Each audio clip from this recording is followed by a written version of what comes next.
Shalom, peuple de Dieu. Shalom.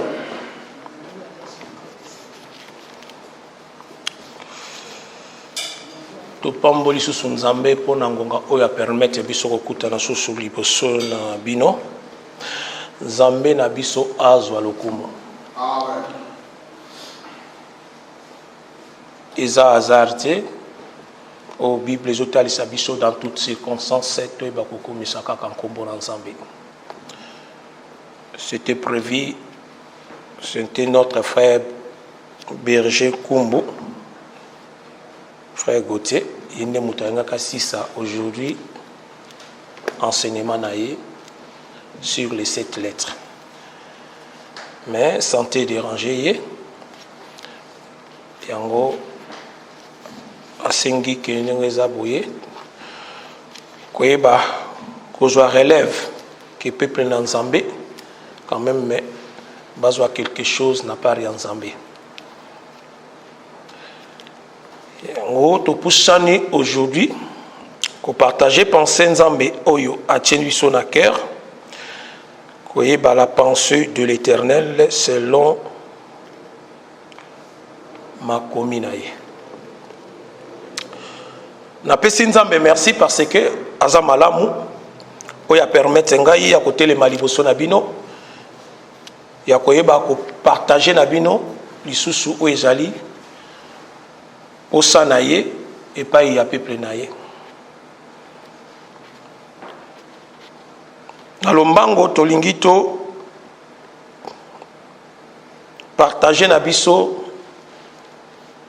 pensée oyo bato nyonso bayebi yango. Na kati na biso to luki ba oyo bayebi kotanga plus que biso. Koyeba kosunga biso na kati ya lecture. Totanga na livre ya Marc chapitre nango 8 na verset nango na verset 22 à 25. To sengi na libota Nzambe oyo a retrouvé ce verset yango asunga biso na lecture.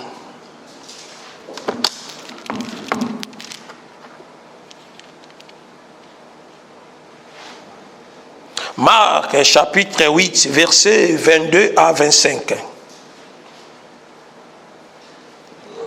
Marc 8, 22 à 25. Amen. Il se rendit à Bethsaïda et on amena vers Jésus un aveugle qu'on le pria de toucher. Il prit l'aveugle par la main et le conduisit hors du village. Puis il dit, il lui mit de la salive sur les yeux, lui imposa le main et lui demanda s'il voyait quelque chose. Regarde. Oui, on y va jusqu'à 25. Il lui regarda et dit, j'aperçois les hommes, mais j'en vois comme des arbres et qui marchent. Jésus lui mit de nouveau le main sur les yeux, et quand l'aveugle regarda fixement, il fit guérir et vit tout distinctement. La parole est Amen. Awa bazobetela biso lisolo ya un aveugle. Or dans la Bible ezotalisa la biso otolobaka ntango nyonso rappela peuple Nzambe Jésus aloba toutes les écritures rendent que témoignage de moi. Bible betelaka biso lisolo ya Yesu. Awa Bible tango ezobeta lisolo ya aveugle tomoni na kati ya Bible Yesu abikisa ba aveugle belé. Na ba aveugle nyonso Yesu abikisa bango nyonso abikisa bango na manière ndenge moko te. Donc omona moto na moto ba aveugle nyonso bazalaki na Bible o Yesu abikisa moto na moto azalaki na lolenge o Yesu ayebaki na kokangola ye. Par là d'ondima Yesu tango asalaka makambo tozo comprendre ezalaka na makambo ebomba misima. Yesu azalaka na besoin de conseiller biso quelque chose derrière sa parole. Ato mona histoire na aveugle. Mais na sima ya histoire aveugle tozo ndima il y a une chose cachée derrière. Mais tu as yeba eloko nini ebomba mina sima. Parce que la Bible parle que de Jésus-Christ. Aveugle au Bible, le Bible a ramené un aveugle auprès de Jésus. Mais l'habitant aveugle a commis peine à Jésus. Jésus va bien jouer dans le boko à Bimisiye, Bibanda, un village. Babi Jésus a joué sur Inaye, a tué aveugle na misu. Aveugle balobi Jésus a tout nié sur Kamoni.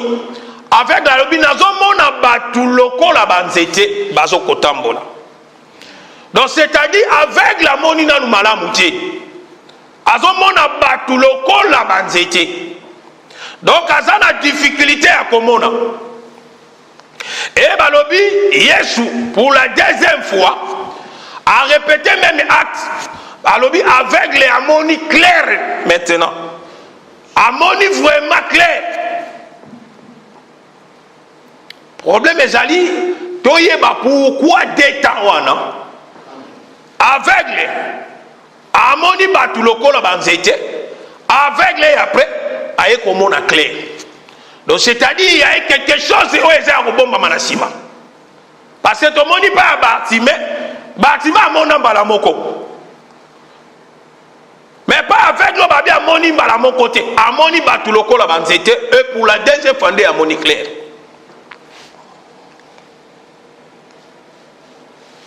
Mais Bible zo lingeta li sabiso. Avec les oyo, yemoko yaki vers Yesu te.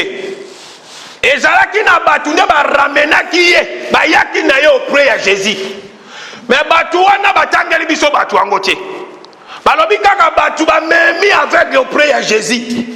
Et batu wana suite na bango toyoki yango susute. Mais tout le monde a un mouvement Yesu ndazo sala maintenant.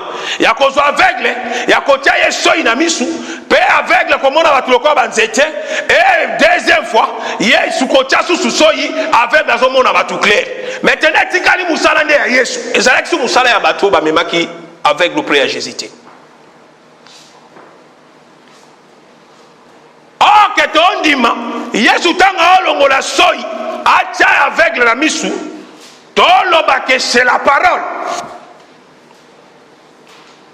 Soyo est symbolisé comme la pluie. La pluie, tout le monde en boule, tout le monde en wezarane maloba. Donc, Yesu tanga azo soyo to ndimane maloba. O azo tchaka ti aveugle. Aveugle azaki na ténèbres. Azaki comme on a dit. Mais il fallait Yesu azo soyo tia. Il fallait Yesu appeler ça la parole. Pas avec la mona, mais avec la vie la parole. Mais en mona kaba tu le kola banzete. Bien qu'à vu la parole, en monica ba tu le kola banzete. Il fallait hier soir répéter encore deuxième parole. Alors on tient la carte à vie avec les pots avec la mona claire. Mais c'était la même parole. C'était la même parole. Parole à Yesu change à rater sur le même. Mais pourquoi avec les premières paroles, il y a Yesu à mon qui clarité. Et il y a mon en la deuxième. Mais la ligne tu comprendre une chose zawa. Totangi na Jean chapitre 8 na verset 3 à 5. Jean chapitre 8 verset 3 à 5.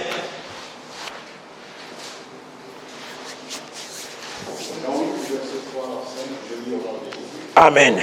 Alors les scribes et les pharisiens amenèrent une femme surprise en adultère et la plaça au milieu du peuple. Ils disent à Jésus, Maître, cette femme a été surprise en flagrant délit d'adultère. Moïse dans la loi nous a ordonné de lapider de telles femmes.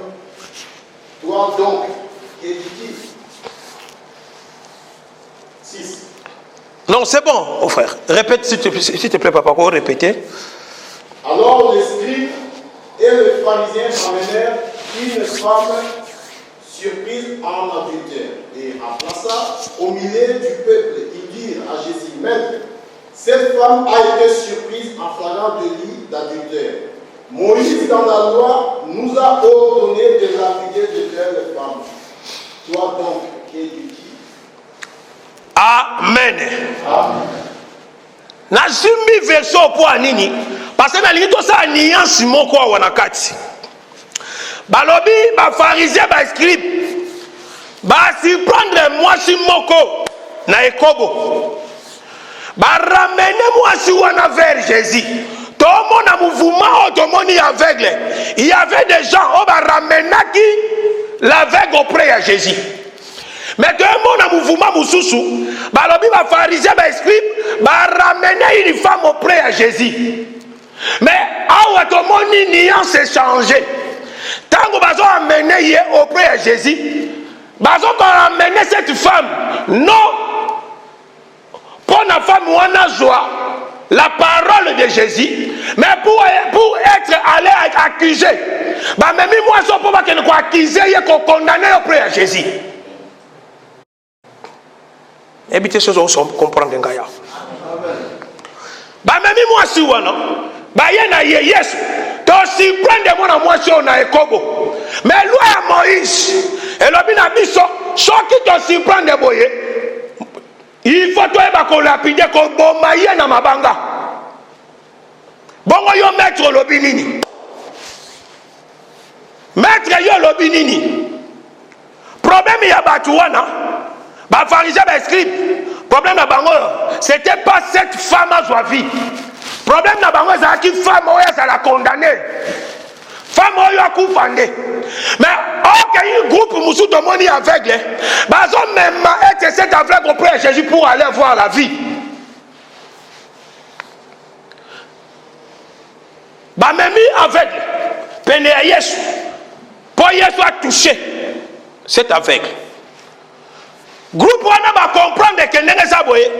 La personne auto même aveugle appelle ça à vie.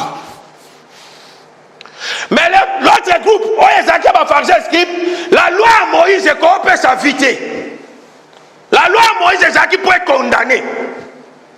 Mais or que la personne Jésus a pour nous condamner, a qui n'est pour nous payer sa vie.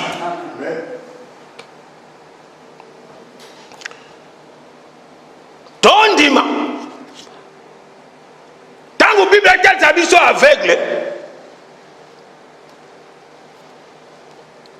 Tout le monde a awa, oui, littéralement, dans la lettre, il était vraiment aveugle, physiquement. Mais à Tolingi n'est pas pour Mouka. Pour toi, soigner l'éclaircissement de Makamwango en Kolo. Totangi na Matthieu, chapitre 13, verset 13-15.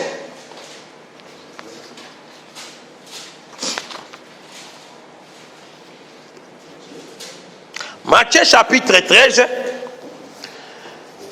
verset 13 à 15. Amen. C'est pourquoi je leur parle en parabole, parce qu'en voyant, ils ne voient point, et qu'en entendant, ils n'entendent ni les comprendre, ni les comprendre. Et pour eux s'accomplit cette prophétie de Isaïe. Vous entendez de vos oreilles et vous ne comprenez point. Vous regardez de vos yeux et vous ne verrez point. La parole c'est Amen. Ah, Yesu n'aime d'ailleurs éclairci biso makambwango. Donc aveugle dans le monde. Donc les aveugles dans le aveugle mot que ça spirituel. Que mutu azo tambola, azo mona, mais azo kanda aveugle. Azo tambola, mais azo aveugle, mais comme on les a kanda aveuglement. Moto a compris o yebi parole te, o yebi Yesu te, c'est un aveugle. Donc ceux qui ont l'ignorance à l'aveugle te, donc les gens il faut quota la dimension. Il y a à comprendre qui est Jésus-Christ. Qui est Jésus-Christ? Or qu'aveugle on doit comprendre qu'on y a tant bazo ya naye azala qui est la ténèbre. Mais comme pas Yesu, maintenant il faut Yesu ça musala. Ok, tu lui comprends dans la révélation. Parce que Bachoba Memi Kuna Tomoni Batanga Biso Farisé Scribe. Mais à Balobi Kaka, il y avait un groupe de gens qui ramené qui avec le prêtre Jésus. En quelque sorte, tout le monde que ce sont des serviteurs ou les ministres. Oyo nengezabo basa musala nkolo. Basa musala nkolo. Oh Yesu azo recommandé bango. Allez dans toutes les nations, faites-les mes disciples, enseignez-les ce que je vous ai prescrit. Mais tant que vous avez même Yesu avec le prêt en colo, donc c'est-à-dire que vous avez Yesu. Biso oyo, nous sommes des serviteurs. La personne qui est Christ. Il y a qu'on ramène bino auprès de Yesu. Parce que Yesu n'a pas la kamusala. Ngana zuka ndingisa ya prêcher la parole ya otalisa yo Christ, mais le reste oetika na vie na yo c'est Jésus qui l'opère. Yesu ne muta osala ngana osate bien que j'ai l'esprit de Christ en moi oezo pesa ngandingisa ya otalisa batu Yesu, mais moto ya koeba ko accomplir makambo ezaka ye mokolo. Mais tolingi to soit auto moni ombre. Parce que Yesu tanga obeta masolo obeta ngona ombre. Mais tolingi to kota siko na réalité. Toyeba mouvement oyo ndenge sabo ya na aveugle, tango bazo memaye auprès ya Yesu. A combien auprès ya Yesu? Na deux temps wana, aveugle azo mona batoko banzete, deuxième temps ya komona clair. Muda bet la biso lisolo ngo ezala nde Pierre, pardon, apôtre Paul. Azo emeka ko éclairci biso likamboyo. Apôtre Paul. Totangi na 1 Corinthiens, chapitre nango 2, na verset nango 14.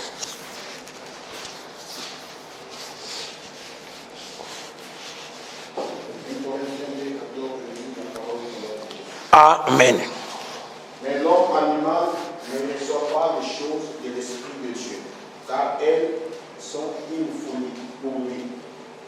Et il ne peut les connaître parce que c'est spirituellement qu'on les juge. L'homme spirituel... Non, c'est 14 seulement. Amen. Hein? Or, que tu comprends aujourd'hui, dans l'apôtre Paul à Beta, toi associé en haut toujours dans verset 1 Corinthiens chapitre 3. Frère Guigui, s'il te plaît. 1 Corinthiens chapitre 3, verset 1 à 3. Pour moi, frère, ce n'est pas comme à des hommes spirituels que je puis vous parler, mais comme à des hommes charnels, comme à des enfants en Christ. Je vous ai donné du lait, non de la nourriture solide, car vous ne pouvez pas la supporter. Et vous ne le pouvez pas même en présent parce que vous êtes encore charnel. Ah, amen. Hein? Donc, Bible dit Sabiso. C'est avec les premiers temps. Apôtre Paul a expliqué que tout le monde, ok, tu es un homme charnel, n'est pas un homme spirituel. Des hommes charnels, parmi les chrétiens et des hommes spirituels. Parce qu'apôtre Paul a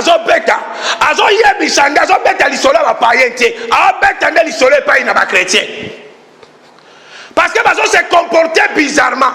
Ba personne ba yoki maloba nzambe. Mais bazo vivre na ba chose charnelle de la chair. Ok, un aveugle yo, tangu Yesu azobe apusane pe na Yesu. Dans les ténèbres azalaki akonetaki na makambo nzambe te. Mais ko ye tangu ba ye na ye. Ba juye ba memi auprès Yesu, maintenant pour Yesu ayoka nde maloba nzambe. Mais ayoki Yesu azobimisa salive aotia na misu, ayoki parole. Mais azomonaka batu loko banzete. To comprendre azana en état oyo ndenge za boya charnel. Parce que ayoki parole. Mais azomona batu loko banzete. Donc par la parole na ne vandikati na yete.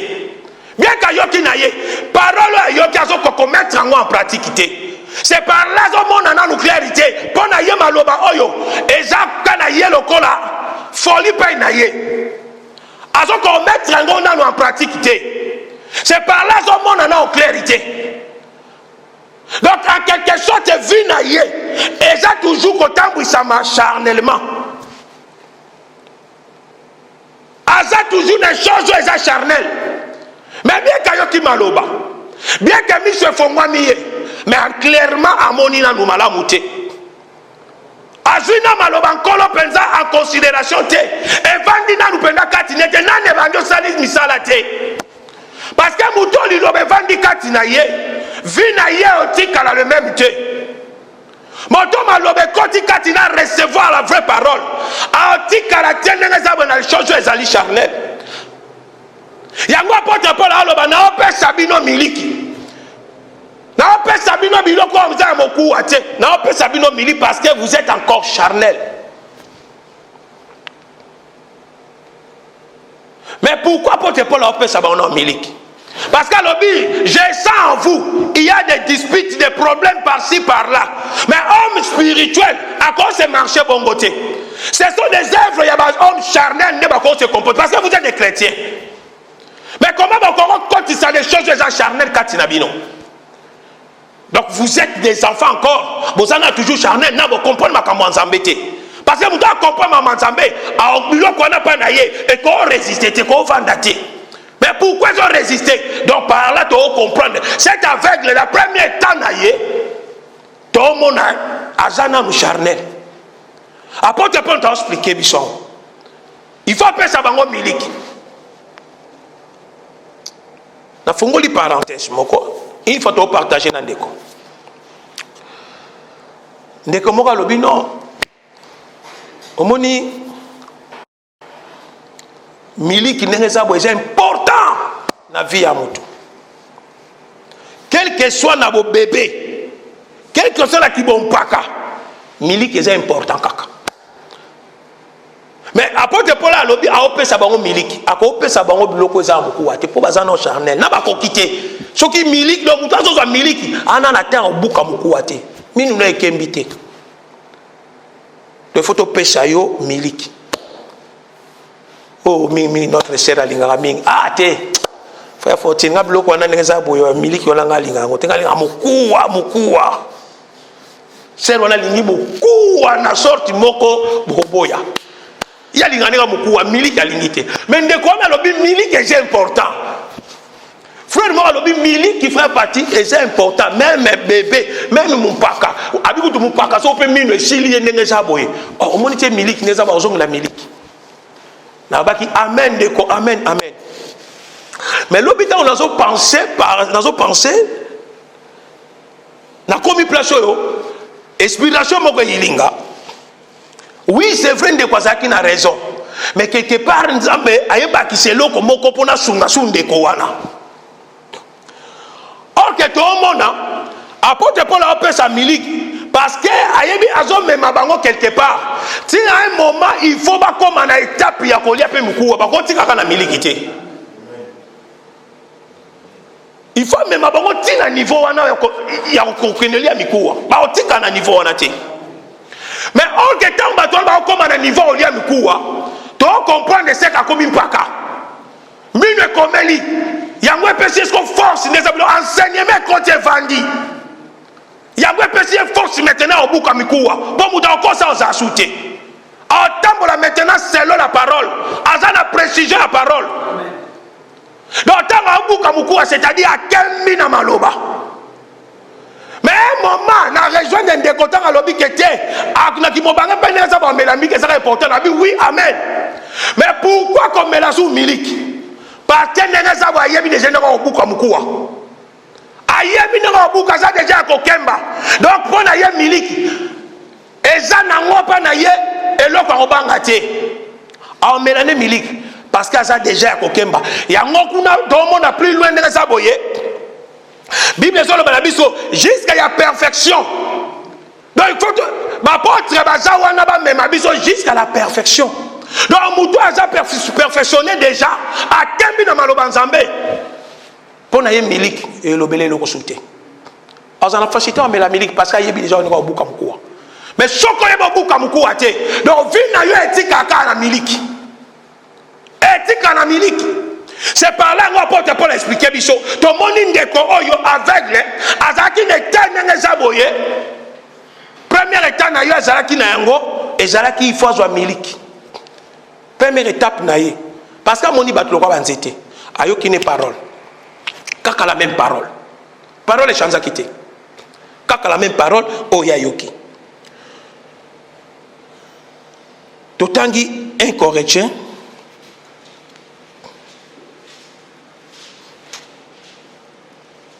Un Corinthiens chapitre 2.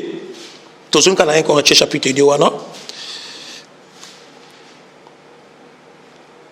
Dans verset 15 à 16. Oui. Amen. L'homme spirituel, au contraire, juge de tout. Il n'est pas jugé par personne. Car qui a connu la pensée du Seigneur pour l'esprit? Or, nous avons la pensée de Christ, la parole de Seigneur. Amen. Ok, l'homme spirituel juge de tout. Moto sa kembi. Yangoto on a maintenant deuxième étape. La personne qui a eu soit deuxième fois, il y a soit il contient la mission. Alors bien sûr, on a clair. Donc comprendre maintenant cette aveugle alors moins étape où Azalaki n'a un homme charnel. À côté d'étape maintenant homme spirituel. À combien na mukua, à comment beaucoup ta mukua. Alors moins étape il y a miliki. Azasu d'état ya miliki ti a combien d'étape ya mukua. Muto contre ya azasu te bon à moni clair. La même parole hier soit chacun a depuis quand la même parole hier soit son sambarami balé. Ok parole à liboso à comprendre qui a voté parce qu'il était toujours charnel. Mais tant que hier soit un barami balé, tu dois comprendre que mise mon clair. Maintenant la personne a comme une étape à kobuka mukua. A comme une étape à kobuka mukua. Il y a un monde dans l'homme spirituel juge de tout. Un enfant de Dieu. Oh, il y a un tambour dans la spiritualité. Il va juger nyoso. Dans un tambour là, il y a des gens qui ont sala. L'homme spirituel n'est pas quoi ça mati. Non. Il y a une différence chez Ali. Il y a qu'au vivre, vie na yowana, au vivant toujours na vie. Vous avez homme spirituel, mais vie na yowana, au tika yangote. Ah non. Tout ça na des nuances. Oyo ndengeza boye na kutani na contre-temps. Oyo zalaki na kanaki yangote. Et arrivé, ce n'est que normal parce que nous avons la chair toujours. Nous avons la chair et que quoi arriver, c'est qu'on le bâtit que na longue spirituelle. Et nous le bâtit na longue. Mais ça mais tant que je suis spirituel, donc on a la saisie, t'es là qu'on a sali, c'est pas bon. Amen. Na ozonga parce que ça fait n'angaté. Mais oh maintenant ça boye. Ceux qui ont le besoin spirituel, mais aux autres temps les locaux on a continuer, il y a ont continuer la vie. Ah ndeko, pose-toi des questions c'est quoi ça dans la spiritualité. Tu es toujours charnel. Tu es toujours charnel. Parce que l'homme spirituel juge de tout. Il faut demander que c'est juger dans mon compte. Est-ce que marche dans le tambour là? Est-ce que ça confond dans le banzambe? Il y a dans sala. Est-ce que penza il y a moi penza ça dans cela ensemble? Maintenant on va comprendre que non, et ça dans cela ensemble un homme spirituel a tourné à Kalido. A zonga ko prier à père. Parce qu'il y a des chemin en gâté. C'est ça l'homme spirituel. Parce que tout le monde dit Paul, Pierre, nous avons partagé le bilan de Serge. Nous avons repéré moi nuance, il y a partagé. Ok, Pierre, apôtre Paul, Ameka pour encadrer Paul et Pierre tango à ça la hypocrisie. Donc le bâtiment qui n'est Pierre à qui spiritualité. À ça qui spirituel. Mais les camboués et circonstances c'est ça les liés.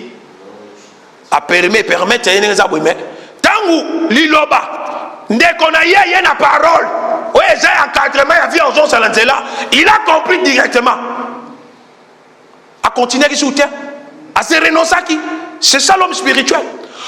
Paul yemoko na acte 21 kobana je crois bien na verset 15 ou 18 16 wana apôtre Paul Paul makambo sala wana yemo ko pendenge za ba kota nerere to lo bateka azaki charnel qui spirituel mais circonstances se permettre a memi compromission ndenge za boye ba yokani 4 personnes ba pesiye a mema ba on a temple comme si ndenge za boye baza déjà yankolo si ba se repentir à ça la grave erreur porte Paul et on a tine ki ndeko parce que na ben ndeko fa tout nanga question moko wana parce que ce qui Paul azana grâce ya omona l'esprit ya piton na nzoto ya mwasi ya kobimisa mais comment Paul comprendre que ndeza bo aba aussi mi se touche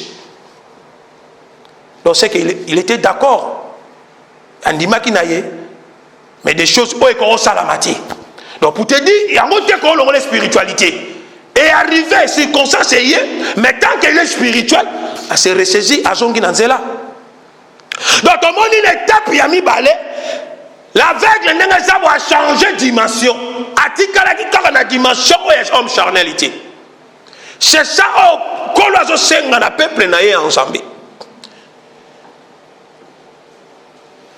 tout le monde bateau ba memaki et l'aveugle là aujourd'hui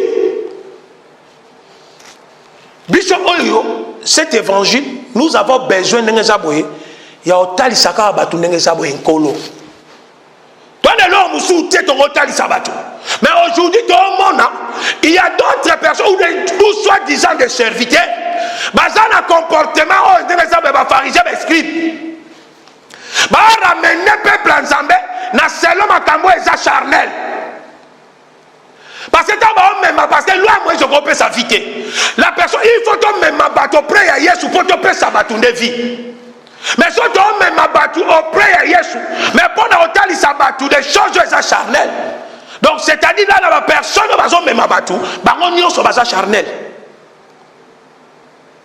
la seule personne qui va changer vie à bateau eza Yesu toza awa pona ko pesa peuple nzambe makambo eza nkolo mais nkolo eba osa misala na ina kati na vie na biso et non que biso to place nkolo to luka ndenge zabo ya ko pesa batu vie aujourd'hui ndenge batu belé ba soit disant ba chef ba so sala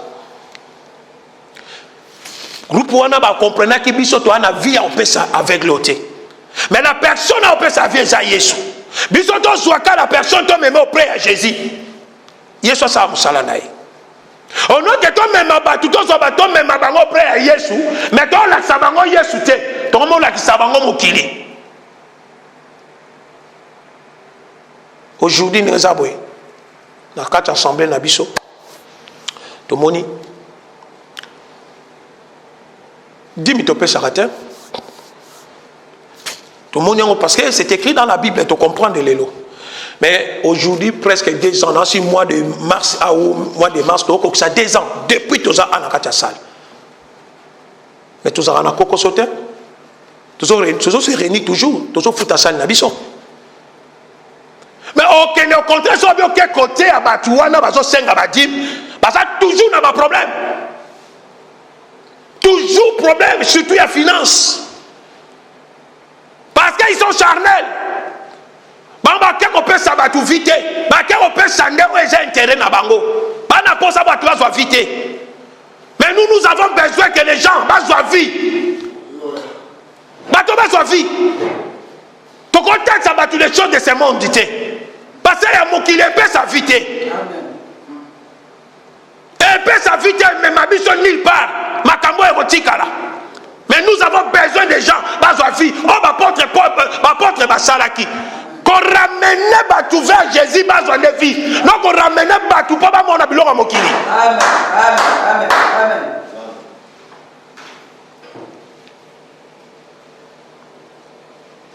nzambe na biso za malamu le loi faire comprendre biso la vraie évangile oui ko otambu sa biso na précision oui ils ont sa biso des royaumes de cieux et non que makambo ya se amokili tout se poser des questions ça fait combien de temps to saleli mokili yango to bando lukambongo depuis tamboni et là on y a changé finabiso et Et là, on y a échangé vie. Tant que tu arrives quelque part, tu peux ça un peu ma dîme. Dîme, on peut s'échanger vie à Moutouté. Échanger vie à Moutouté. Parce que c'était des choses extraterrestres. Parce qu'on peut ça va tout vite. La vraie parole. La vraie parole. Mais nous avons trouvé grâce devant Colo. Aujourd'hui, nous avons la vraie parole. Parce que dit, mais mon à l'eau latin. Dit, mais mon nulle part. C'est faux. C'est faux, c'est faux. Parce que ma témoignage, je me suis dit, yoka. Tu as appelé ça qui dit, mais tu as ça qui. Na yebité. Bon, on appelle ça à dimiter, tu as ça là. On appelle ça à dimiter, tu as ça là. Donc, tu as ça, tu as confusion. Tu as la confusion, confusion. Nous avons besoin de la vraie parole. Parce que c'est des choses charnelles. Et ça, parce que ça, et ça, c'est spiritualité. Et ça, comment on tient à et donc, je sais, un sentiment. Mais moi, j'ai besoin de un sentiment à mon côté.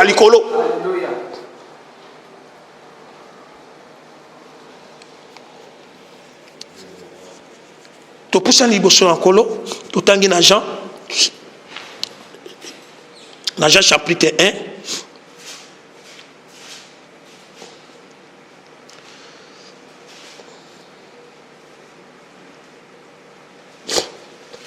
Jean chapitre 1, 45 à 46.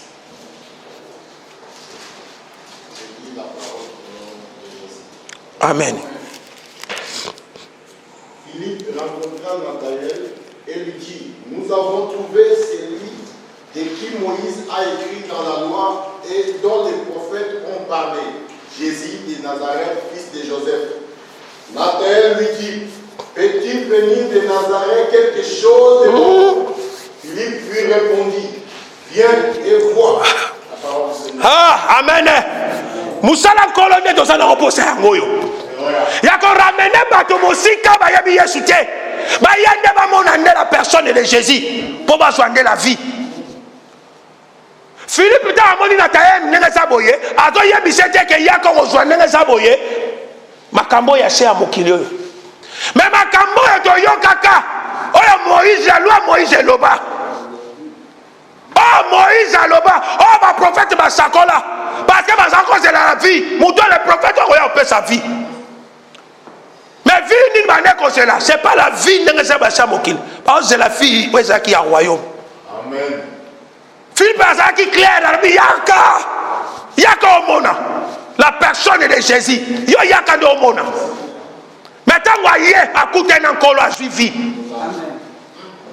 Vie n'y a pas de et ça qui vit et ça qui terrestre c'était. À soi qui vit et ça qui me compte. C'est lui qui a le fils à la vie. Amen. Philippe a soi qui vit parce qu'il a accepté Jésus-Christ. Aïe à moni, paix à ndimi, paix à croix, paix à suivi. Pourquoi on peut ça va tout vite? Aujourd'hui, pourquoi on peut ça va tout vite? Tout ça a besoin de vie. Tout ça a besoin de vie. La vie éternelle. Il y a un ça moutouya. Comment dans une église, mon lobby dans une église, on peut ça va tout vite. Toujours des choses charnelles. Bon, on dit ça une église. 2000 membres, tout à tolo. Mais tous ils sont charnels. Tous. Parce que c'est charnel. Parce que les choses charnelles, on peut pas accepter. Parce que on a besoin de choses charnelles. Mais nous avons besoin de choses spirituelles. Que nos vies changent. Que tout reste de même. Jusqu'à la perfection. Et encore l'on a besoin. Tout en dit 1 Thessaloniciens.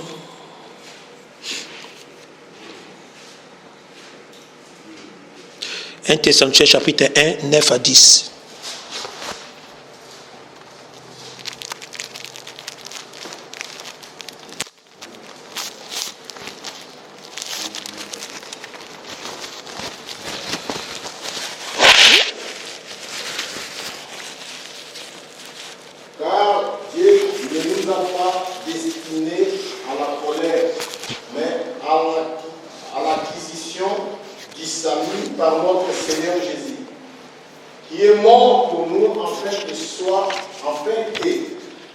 soit que nous veillons, soit que nous dormions, nous voulions ensemble avec lui. La parole du Seigneur. Amen. Awa, apôtre Paul a expliqué biso.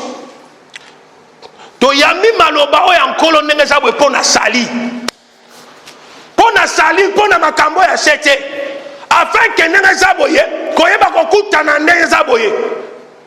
Ya nkolo na biso, ya promesse nkolo na biso apesa. Problème na biso ezali ya kokutana ndenge na nkolo. Parce que nous avons la sali.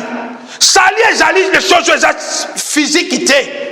Sali ezali les choses terrestres. Sali ezali les spirituelles. Mais comment on a les choses non seulement les sali, yo talisanga des choses charnelles.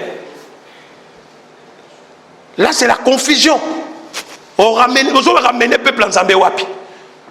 Vous ramener le peuple en Zambé parce qu'il y a les sali. Toujours qu'on attend, toujours c'est la sali. Mais yo zoya utalisanga des choses où ezali contrairement à ça na sali. Oso ambrievi nanga. Oso ramenenga wapi. Oh menenga wapi. Moi naza na posa sali, oh nga na jui na garder jusqu'à ndenge za boye. Ya rencontre ndenge za boye avec époux. Na posa makambo te. Na posa na ngote. Na loba na bande ko si na loba ngoto. Aujourd'hui, nous avons des ngolu au Batouana Afrique, comme au Lukabaya Europe ou Amérique. Mais nous avons des ngolu le letoyer.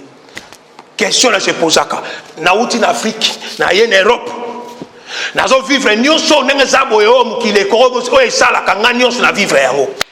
Nyonso na vivre na mati avion na mati bateau tout ndenge za boyo. Elo ni suna ko luka. Parce que na za na Europe si ko na luka pona kede so wapi.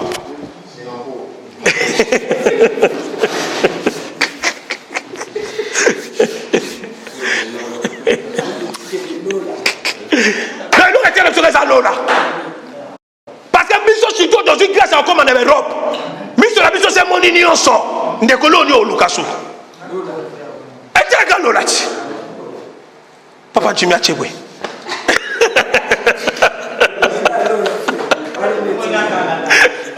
Papa Jimmy au Canada. Au Canada mais en Europe. Donc à Tamboli déjà. So pas Jimmy au Kenya. Oh Lukanisu. Après la sous Paris. Oh Lukani.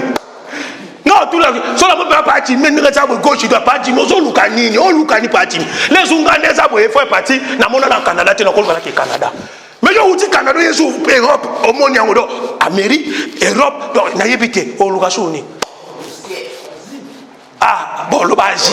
Mais là, si n'habite sur le malonga au monde, à Kuna. N'habite na au monde, l'onia malonga. Ok, quand Chine, si on habite sur Chine, n'habite. Problème n'a pas sonné à Moyo, mes bien-aimés. Toujours ngolu grâce libo so ankolo. Tu vas saisir tant oyo. Ko saisir le kobiso tozui ya motu ezali la personne de Jésus-Christ. Total ndekaka nkolo na biso. Total ankolo mais to longo na ba distraction. To longo na distraction. Parce que nzambo ya bemi biso a komisi biso le loi éclairé biso.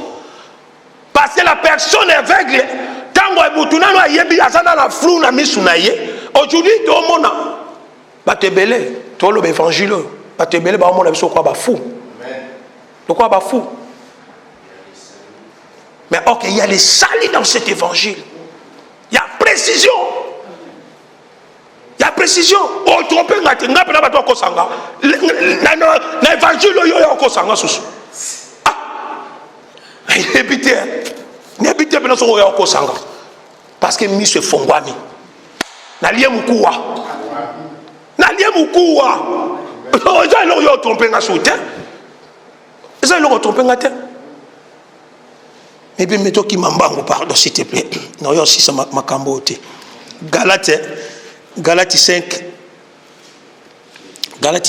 16 à 17.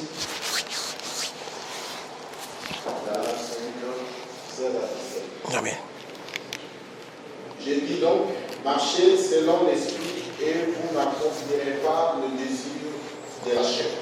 Car la chair a le désir contraire à ce que l'esprit. Et l'esprit a le contraire à ce de la chair. Ils sont opposés entre eux, afin que vous ne fassiez point ce que vous voudrez. Parole du Seigneur. Amen. Bible ezotali sabiso. Des nuances. Marchez selon l'esprit, vous n'accomplirez pas les œuvres de la chair. Apôtre Paul a expliqué la Éphèse. A expliqué bango donc, a expliqué a expliqué ndenge ça ba chrétien. A expliqué ba païen. A expliqué ba chrétien. Donc il y a d'autres chrétiens qui le long. A robi que naza nkolo na yebi Yesu, ma marchane ka selon la chair. Alingi nzoto.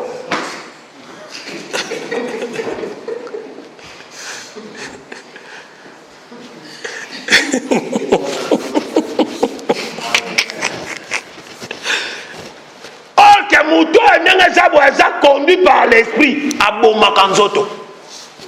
Nzoto katine za la soute. Tolobite nenge za bozwa soin nzoto noté. Tolobi bongote. Il faut te bozwa soin nzoto. Oui, c'est bien. Mais pas le désir de la chair. Donc, vu na yo mobimbe comme nenge za boyo tient en priorité.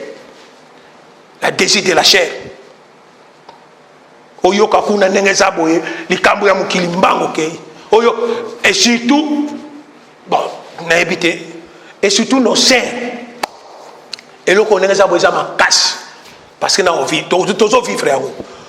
Nous avons cet évangile toujours à précision, marchez selon l'esprit, vous ne comprendrez pas les œuvres de la chair. Mais au monde il y a des sœurs où, on a évité si des frères, maintenant on vit, on ne pas ma sœur. Pour ajouter à côté de la Bible, il y a parole. C'est tout un problème. Mais ce qui assimile à Marena, assimile ce qui n'a pas seni ba kombo na mona kanenge saboye. Ah, nani? Ce qui Karim, une sœur en Christ récite la parole de Dieu. Mais nenge saboya ça la terre Bible est sous tuno matanga ngote. Mais ce qui assimile émission ko banda o nenge saboya beta masolo ya la chair. Ko banda tongo ti pourquoi? Akena oya longwe na oya lote koyo. Donc tu as toujours des désirs de la chair. Parce que la chair est tindayo. La chair est tindayo. Comment un enfant de Dieu qu'on soit taille belé nengwana. Ya oyo kama kambo ezo perséviter. Parce que la Bible dit la foi vient ce qu'on attend vient de la parole de Dieu. La vie est à la parole en Zambé. Tolobite que nenge zaboye total la yangote. Qu'on se distraire, oui c'est bien. Mais qu'on a la vie et qu'on domine nenge zaboye l'esprit. Et qu'on domine c'est comment dominer sur sa place de l'esprit, c'est que nenge zaboye osana l'homme charnel. Nzoto ezotinda. Nzoto ezotinda. Mais l'homme spirituel attend selon le désir nenge zaboye. Il y a l'esprit. Ce qui est kititi na sebo mona ba citer biso le désir de la chair et le désir de l'esprit. Et ça contre et tambola nzela mon côté. So comment yozo ba chrétien mozo tambola na makamo. Donc si on continue à la chair c'est que neza bo yebaka o tambola non selon l'esprit, o tambola selon la chair. Donc ça là c'est que esprit za musika. Esprit za musika. Parce que ça contrôlement neza bo na oyo za ya chair. L'esprit tambola en ensemble tiens. Esprit tambola en ensemble tiens. Totangi tosuki sanabiso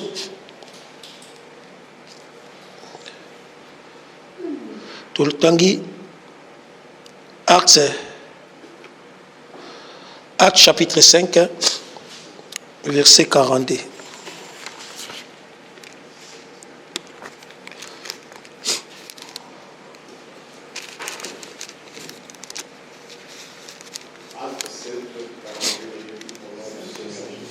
Amen.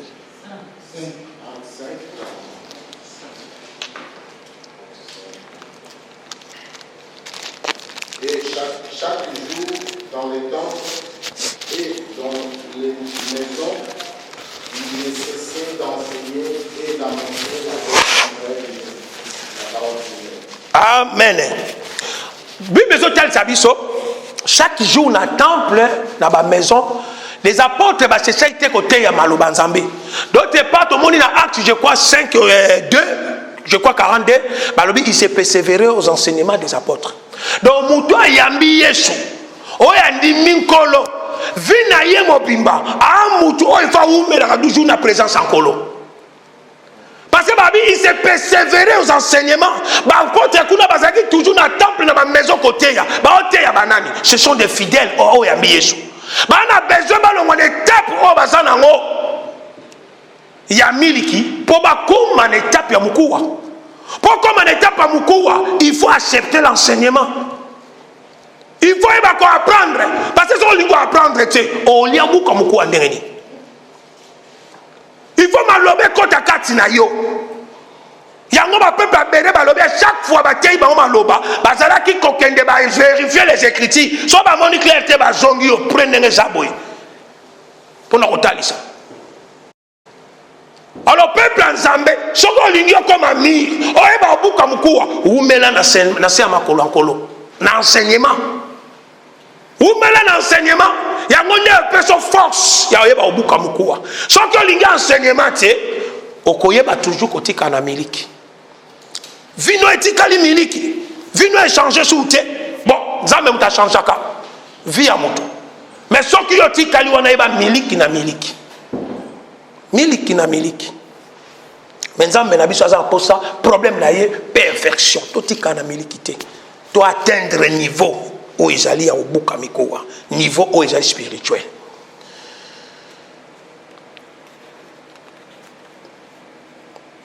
On a soukisa na biso. Des Rois chapitre 6 hein? Chapitre 6 verset 15 à 17. Le serviteur de l'homme de Dieu s'éleva le bon matin et sortit. Et voici une troupe entourait la ville avec des chevaux et des chars. Et le serviteur dit à l'homme de Dieu: Ah, mon Seigneur, comment ferons-nous? Il répondit: Ne crains point, car ceux qui sont avec nous sont en plus grand nombre que ceux qui sont avec eux. Amen. Ah, tout le monde était, il soit battu sur Géasi na Élisée. Balobi, et arrivé, Géasi a bimi libanda. À mon troupe, il y a binemi ba encerclé bango. A zongia yebishi Élisée, abi maître. Ah, biso makambe chargé baby biso. Toza secret nengeza boye na binemi. Elisa biko banga te omoni troupe yo moni wana ba moke. O baza na biso baje belé. Babi Elisa bondeli nkolo abi nkolo fongola emisu. Tango Elisa bondeli nkolo fongoli Élisée avec Géasi misu. Babi Géasi amoni armée céleste. Nombre koleka o ezaki terrestre o ya monaki. Par là, tu as peuple en Zambé, ni les autres exhortés peuple en Zambé. Or, que Géasi, dans le premier temps, tout le monde a mis sous charnel, mis sous Nzoto. Mais dans le deuxième temps, tout le monde a aveuglé. A mis sous Nzoto. Mais dans le deuxième temps, Zambé, dans le Géasi, mis sous armée céleste. Qui nombre plus que les cas où qui terrestre. Donc c'est-à-dire elle banane ensemble. Ton vivant na makambo extraterrestre te. Biso ton vivant na makambo extraterrestre spirituel. So yo tika na makambo extraterrestre, c'est que nenge za bona comprendre makambo ensemble te. Mutu comprendre makambo ensemble, amona des choses ensemble nenge boye na busunité parce que nous sommes spirituels. Comme dans ça spirituel, des choses où ils allaient ensemble, pour tout le monde à Kanamisu. Où ils allaient à Molimo. Pour tout comprendre la pensée de Dieu, la volonté de Dieu. Parce qu'il y a des choses comme la Bisso, parce que tu as un bonzoto, tout le monde a un traitement à bonzoto. Mais tu as une volonté ensemble maintenant. Zamba Bongo la Bisso Misso. Tu comprendre dans la spirituelle, parce que nous sommes ses enfants. Toutes les choses en un enfant de Dieu, il faut que ma cambo est spirituel. Comme même on a physique, mes bien-aimés. Nous sommes spirituels. Nous sommes spirituels. Ma cambo nzambe ezalaka spirituel ezalaka physique ité. Donc au bandango la physique au bandit au tangi la lettre. La lettre au tanga, tout le monde la lettre. Oui, mais la spiritualité tant que tu comprendre si ma lettre, place de vie na biso evandaka. Vie de se vandaka na si ma lettre. Et vanda liboso lettre té. Mais bien aimés, saisissons le temps pour comprendre maintenant la volonté de Dieu. Bisoba aussi to koti nanzela oyo. Tu veux dire que le temps est difficile. Il y a des problèmes de citation, mais le problème nabiso, la persévérance. La persévérance, mes bien-aimés, nous sommes comme ma citation, problème la persévérance. Parce que notre Seigneur, il a déjà vaincu. Le col est longa. Tu veux dire que celui qui est en nous, il est longa. Toutes les choses. Oui, il la biso. Et Zaka pour sa gloire. Zambé na biso azwa lokomo na kombo na Yesu. Amen. Totelemi to sambela.